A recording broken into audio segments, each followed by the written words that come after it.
మంత్రి కొండా సురేఖ నావీ రాడర్పై చేసిన వ్యాఖ్యలను బీఆర్ఎస్ మాజీ ఎమ్మెల్యే కోపుల మహేష్ రెడ్డి ఖండించారు.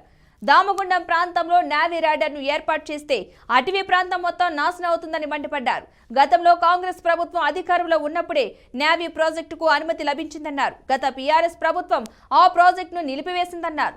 అధికారంలోకి వచ్చిన కాంగ్రెస్ మళ్లీ నావీ రాడర్కు అనుమతి ఇచ్చింది. కానీ మంత్రి బీఆర్ఎస్ పై రుద్దడం సమంజసం కాదని అన్నారు.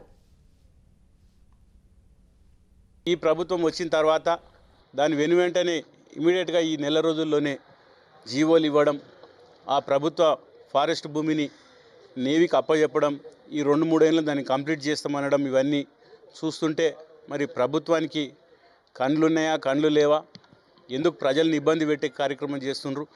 ఈ నేవీ రాడార్ తోటి ఇక్కడ ఉన్నటువంటి ప్రజలకు ఎటువంటి ఉద్యోగాలు రావు, ఎటువంటి కూడా లాభం ఉండదు.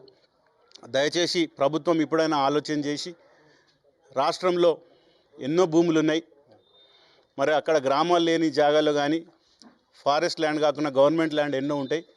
లేకపోతే అవసరం అనుకుంటే ఇది దేశ సంరక్షణ కోసం అని చెప్తుండ్రు. అవసరం ఉంటే ప్రభుత్వం భూమిని